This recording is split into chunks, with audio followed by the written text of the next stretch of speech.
Su vida en breve, 1887-1902.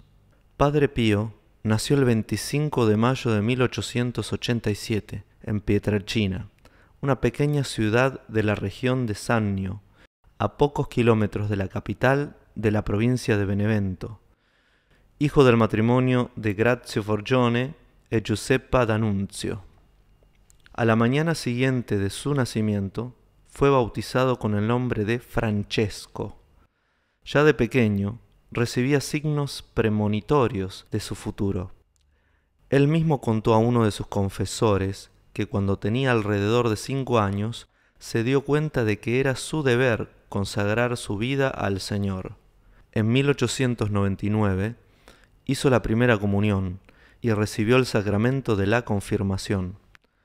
Hacia finales de 1902, cuando ya había tomado la decisión de entrar en la orden de los capuchinos y mientras meditaba sobre su futuro, tuvo una visión en la que se vio combatiendo contra un gigante monstruoso al que él logró vencer gracias a la ayuda de un misterioso guía. Periodo de 1903 al 1910.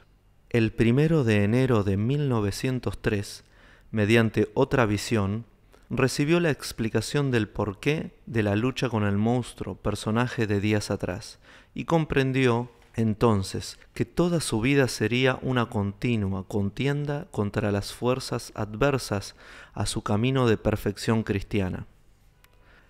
El 6 de enero de 1903, Francesco Forgione entró en el noviciado de la provincia de los capuchinos en Foggia, situada en el convento de Morcone, Benevento. El noviciado duraba 1 año y era de carácter experimental, tanto para el candidato de la orden como para la orden en sí, con el fin de comprobar la voluntad, la capacidad y la idoneidad del candidato a la vida rígida de los frailes. El 22 de ese mismo mes, vestido con el hábito de San Francisco, su nombre de Francesco fue sustituido por el de Pío, como era costumbre de los frailes en aquel tiempo. Será con este nombre de Pío de Pietrelcina como se lo conocerá en el mundo. El día 22 de enero de 1904, una vez superado el examen del noviciado, emitió los votos simples, de duración trienal, de pobreza, obediencia y castidad. El 25 de ese mes fue trasladado a otro convento para proseguir con su periodo de instrucción, realizando primero los estudios de secundaria y a continuación los de filosofía y teología. Los conventos donde se llevaba a cabo esta formación estaban situados en las ciudades de Elía de Pianici, Campobasso, San Marco de Cátola, Foggia, y Serra Capriola en Foggia, Montefusco, Avellino. Padre Pío estudiaba y oraba junto a sus hermanos estudiantes. A finales de 1908 recibió el subdiaconado. A principios de 1909, por motivos de salud, Fra Pío obtuvo el permiso de sus superiores para pasar un tiempo con su familia en Pietrelcina, pues se pensaba que el aire nativo conseguiría hacerle lo que no lograban las medicinas. Allí continuó con sus estudios de teología bajo la supervisión del párroco del lugar. En el mes de julio de 1909 recibió el diaconado, que era la última de las órdenes menores antes del sacerdocio. El 10 de agosto de 1910, una vez superados los exámenes regulares de teología, Fray Pío fue ordenado sacerdote y al día siguiente celebró su primera misa en Pietrelcina. A principios de 1910, Padre Pío comenzó a mantener una intensa correspondencia con sus superiores, confesores y directores espirituales, el Padre Benedetto y el Padre Agostino, ambos del convento de San Marco en Lamis, y con otras personas. Periodo de 1911 a 1915. Padre Pío todavía se encontraba en Pietrelcina por motivos de salud. Naturalmente se sucedieron diversas visitas médicas, y él realizó varios intentos de reincorporarse a la hermandad de los frailes. De hecho, hacia 1911, su superior, el padre Benedetto, lo acompañó a Nápoles a una cita médica de la cual no se obtuvieron resultados positivos, y regresó al convento de Benafro, donde enfermó de gravedad y fue llevado nuevamente a Pietrelcina. Durante esta breve estancia en el convento de Benafro, tuvo varias visiones en presencia de Padre Agostino de San Marco en Lamis, quien transcribió todo lo que oía decir de la boca del Padre Pío. En una carta de 1911, Padre Pío confesó que el año precedente había recibido los estigmas de la crucifixión de Nuestro Señor, pero no de un modo visible. En otras cartas dejó constancia clara de todo aquello que ocurría en él y en torno a él, visiones de personajes celestiales, locuciones, luchas contra los demonios, visitas de los ángeles y especialmente de su ángel de la guarda y sufrimientos físicos y morales de varios tipos como la participación en la pasión del Señor para la salvación de las almas. El 6 de noviembre de 1915 recibió una carta en la que era llamado a realizar el servicio militar. La guerra ya había estallado en toda Europa. Italia había entrado en guerra contra Austria, apoyando a la Triple Entente. Un mes más tarde fue llamado a las filas de la 10ª compañía del barrio de Sanità de Nápoles.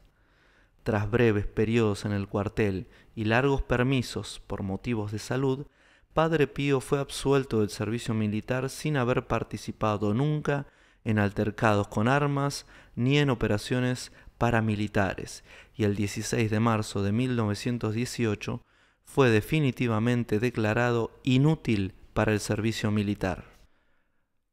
Periodo de 1916 a 1918. En el mes de febrero de 1916, Padre Pío aceptó la invitación de Padre Agostino de acudir a Foggia para asistir a una hija espiritual, Raffaellina Cerase, que estaba mal de salud. Una vez en Foggia, el superior provincial le ordenó que se quedase en la hermandad del convento de Santa Ana. También en este convento se repitieron las manifestaciones diabólicas y se presume que los demás fenómenos místicos. Raffaellina Cerase murió un mes después. Padre Pío intentaba ser de utilidad colaborando en todas las tareas que la iglesia y el convento comportaban: confesiones, asistencia a los enfermos o celebración de la misa y de los sacramentos. El 28 de julio de 1916, Padre Pío fue invitado por el superior del convento de San Giovanni Rotondo, quien había predicado el triduo de Foggia en honor a Santa Ana, a subir cercano del pueblo de la región de Gargano a respirar un poco de aire fresco. Al regresar a Foggia, Padre Pío preguntó al superior provincial si podía ser trasladado al convento de Nuestra Señora de las Gracias en San Giovanni Rotondo para recuperarse físicamente y estar preparado para las pruebas a las que el Señor lo quería someter. En el mes de septiembre de 1916, Padre Pío fue destinado a San Giovanni Rotondo con el cargo de director espiritual de los muchachos seminaristas que se preparaban para la vida religiosa acudiendo a la escuela media interna. Padre Pío transcurrió el año 1917 cumpliendo con sus tareas en el convento y realizando algunos viajes a causa del servicio militar para realizar visitas diversas. En el mes de mayo acompañó a Roma a la hermana Graziella, que ingresaba en una institución religiosa para convertirse en monja. Desde el punto de vista espiritual y místico, 1918 fue un año terrible para el Padre Pío. Una vez cumplidos todos los compromisos civiles, se podría decir que el Señor le hizo místicamente realizar la subida al Calvario. Sus cartas hablan de un hombre que padecía tormentos íntimos, perdido en la noche oscura, un peregrino errante al encuentro de su Señor en la prisión de la duda, donde el amor y la muerte lo tienen sumido en un estado terrible y no encuentra dónde posar su corazón, que siente quebrantarse en su pecho. La noche del 5 de agosto sufrió el fenómeno de la transverberación. Se le apareció un misterioso personaje que le atravesó el pecho con una lanza. El 20 de septiembre de 1918, mientras estaba en el coro de la iglesia rezando una oración de agradecimiento, se le apareció el mismo personaje del 5 de agosto, con las manos, los pies y el costado goteando sangre. Cuando el personaje desapareció, él tenía las manos, los pies y el costado lleno de llagas. Perdió mucha sangre. Un mes después describió la escena a su superior, Padre espiritual, Padre Benedetto. Decía: ¿qué puedo responder a su pregunta acerca de cómo ha ocurrido mi crucifixión? Era la mañana del día 20 del pasado mes, después de la celebración de la Santa Misa, cuando de repente me vi sorprendido por un estado de reposo similar a un dulce sueño. Todos mis sentidos internos y externos, así como la propia facultad de mi alma, se vieron sumidos en una quietud indescriptible. Se creó un silencio total en torno y dentro de mí. Me invadieron de repente una gran paz y abandono. Mientras iba ocurriendo todo esto, me vi ante un misterioso personaje parecido a aquel que había visto la tarde del 5 de agosto. Solo le diferenciaba de él en que sus manos, sus pies y su costado emanaban sangre. Su apariencia me aterrorizó. No sé describirle lo que sentía en aquel instante en mi interior. Me sentía morir y estaba muerto si el Señor no hubiese intervenido para sostenerme el corazón, que sentía salírseme del pecho. Cuando la visión del personaje desapareció, me di cuenta de que mis manos, mis pies y mi costado estaban perforados y emanaban sangre. Así concluye.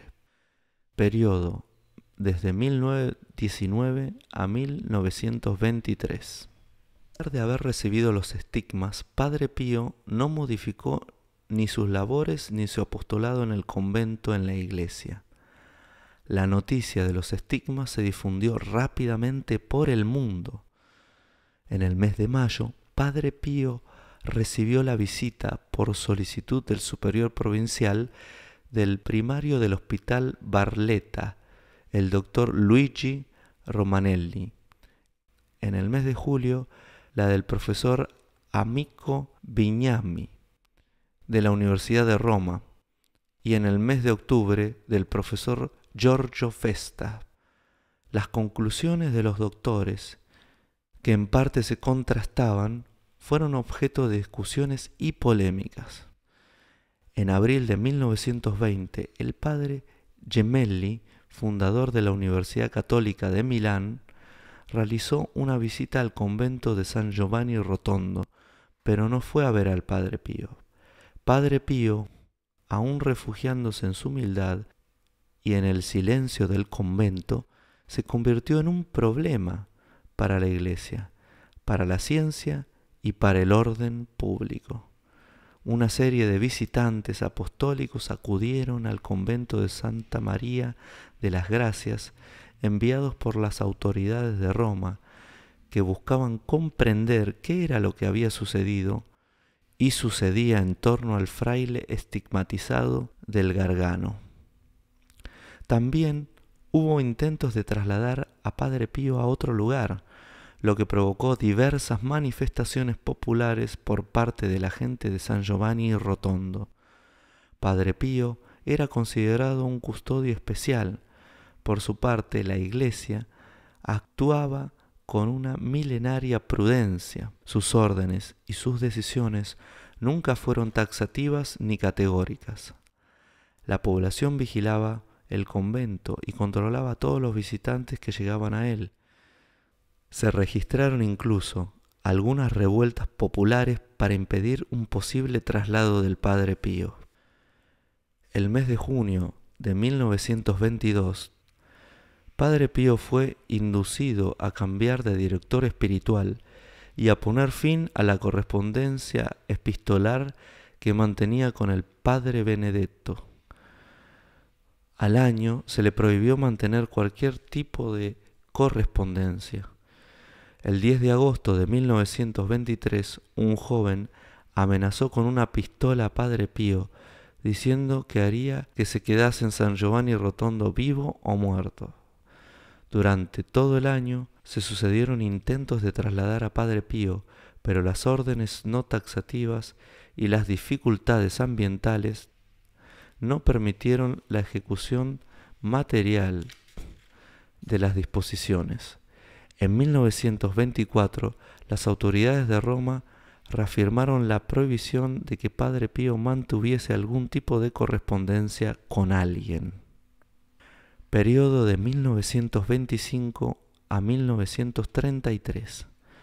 En 1925 se inauguró un pequeño hospital en San Giovanni Rotondo. Ese mismo año, en el mes de octubre, Padre Pío fue operado de una hernia por el doctor Giorgio Festa. El 4 de diciembre de 1928, Padre Pío bajó al pueblo para confesar al doctor Francesco Ricciardi, ateo profeso. El 3 de enero de 1929 murió la madre de Padre Pío en la casa de Mary Pyle. Durante estos años se sucedieron una larga serie de visitas apostólicas, a través de las cuales las autoridades de Roma controlaban lo que ocurría en San Giovanni Rotondo. En el mes de abril de 1931 se produjo una sublevación popular por temor a que trasladasen a Padre Pío.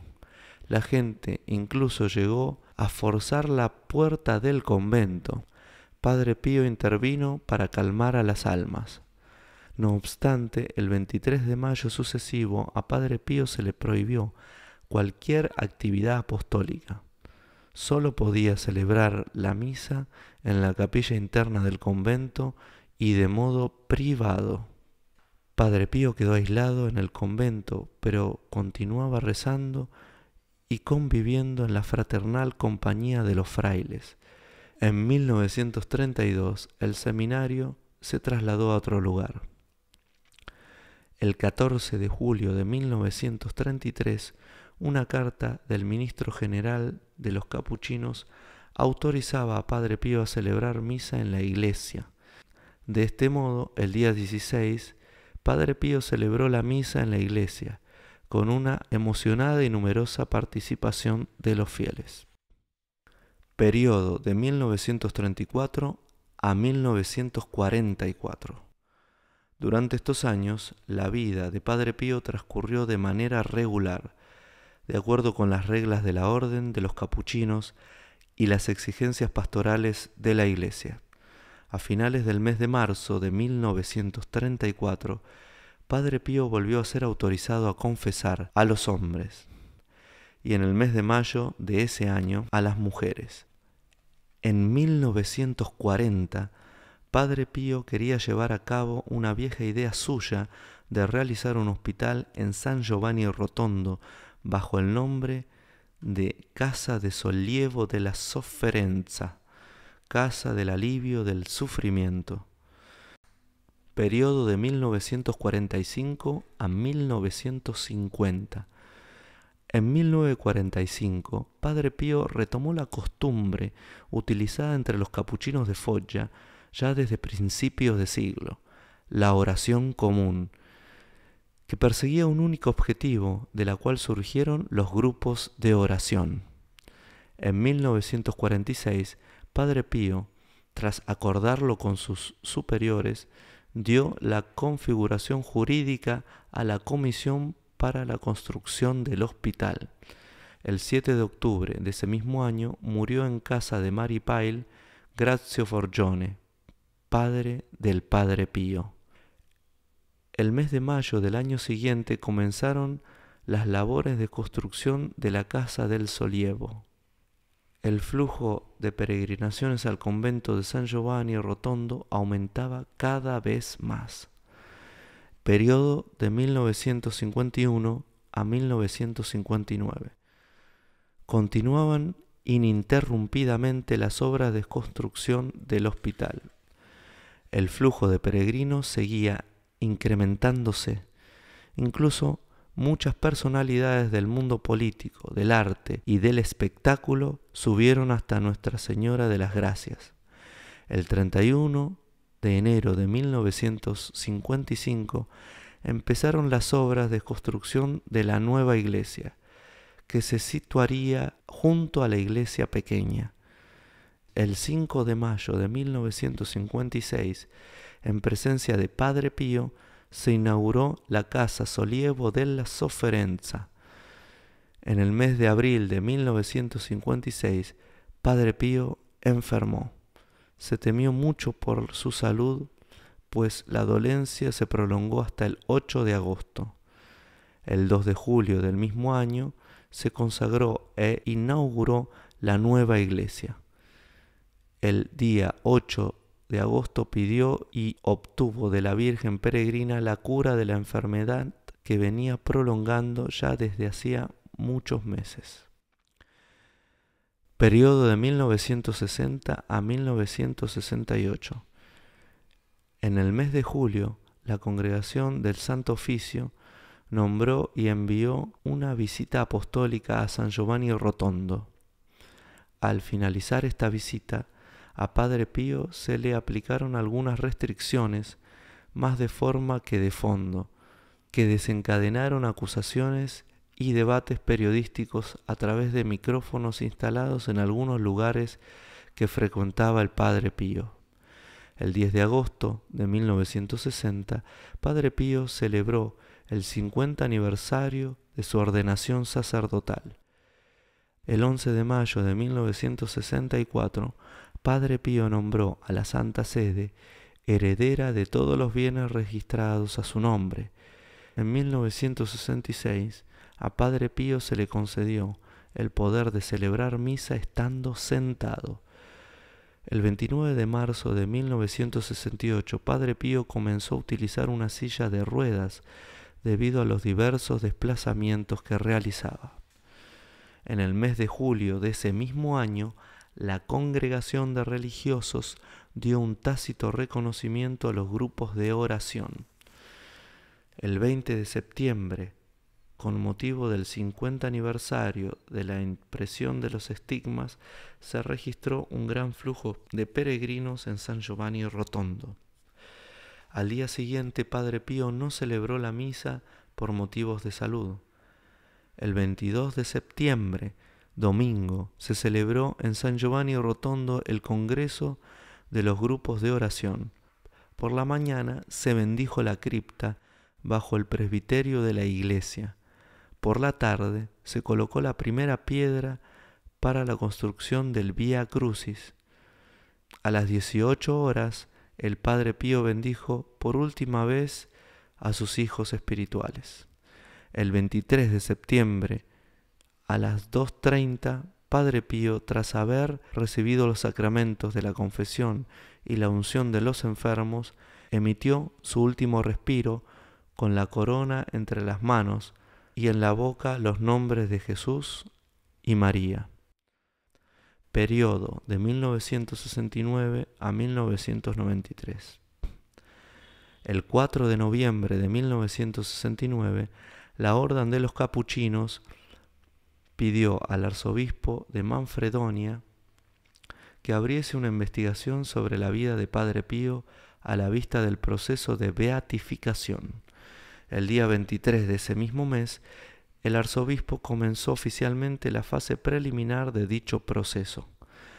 Tras haber explicado todos los procedimientos a seguir y haber recompilado toda la documentación posible, el 20 de marzo de 1983 dio inicio al proceso diocesano que concluyó el 21 de enero de 1990. San Giovanni Rotondo es meta continua de peregrinos procedentes de todas partes del mundo. El nombre de Padre Pío es conocido en todos los rincones de la tierra. Se cuentan y existen sobre él hechos prodigiosos y declaraciones en agradecimiento a favores que él ha hecho, bien durante su vida terrenal, bien después de su muerte. Incluso el sumo pontífice Juan Pablo II ha visitado San Giovanni Rotondo el 23 de mayo de 1987 por tercera vez en su vida, periodo 1994-2002. En mayo de 1997, a través de la revista Voce di Padre Pio, Padre Paolino Rossi comunicó una alegre noticia. Próximamente se reunirá la consulta teológica para discutir la heroicidad de la virtud del siervo de Dios, Padre Pío de Pietrelcina. El 22 de junio de 1997 se anunció que la consulta teológica se había reunido y había hablado favorablemente sobre la heroicidad de la virtud del siervo de Dios, Padre Pío